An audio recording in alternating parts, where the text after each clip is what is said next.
ìṣẹ̀lẹ̀ ilẹ̀ rírì ọmọ ti kọlu orílẹ̀-èdè Colombia báyìí èèyàn 138 jáde láyé ọ̀pọ̀ há sábẹ́ ilé tó dà wó ó kéré tán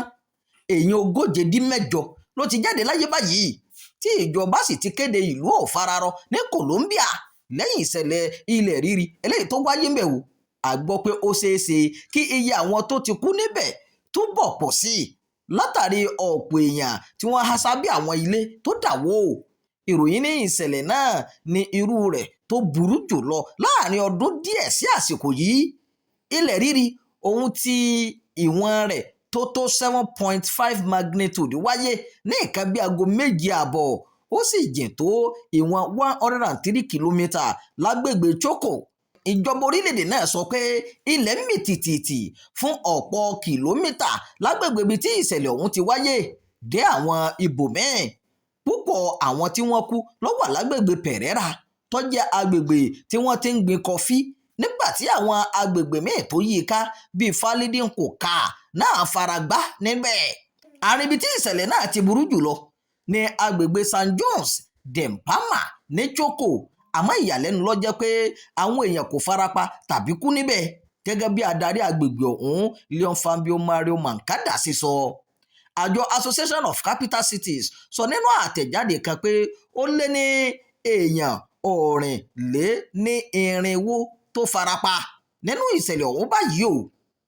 yàtọ̀ sí àárín gbùngbùn ìṣẹ̀lẹ̀ ọ̀hún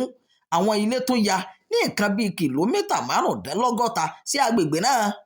ilé 65 dà wó láàrin ìlú ọ̀hún nígbà tí èèyàn 40 jáde láyé pẹ̀lú ìgbàgbọ́ pé àwọn èèyàn sì há sínú ilé 15 tó dà wó ìjọba ti kéde pé kò nílé ó gbélé láwọn agbègbè kan níbẹ̀ o nílùú Cali tó wà ní kìlómítà 160 sí Pereira ilé 22 ló wó lulẹ̀ níbẹ̀ ọkùnrin kan tí ìṣẹ̀lẹ̀ náà sojú rẹ̀ Dan Cutler tó wá láti London sọ fún iléeṣẹ́ ìròyìn wa pé ìṣẹ̀lẹ̀ náà ló jí òun lórí ibùsùn òun bẹ́ẹ̀ ni òun kò rí irú rẹ̀ rí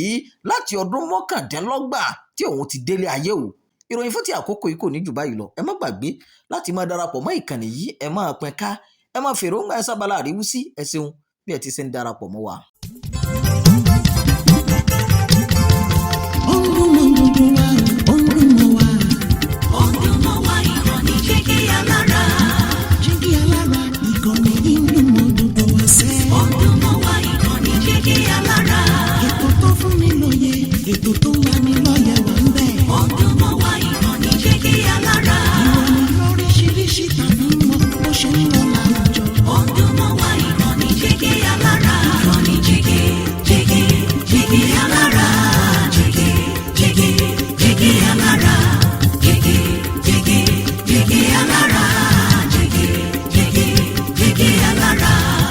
Ìkànnì Jígí Alára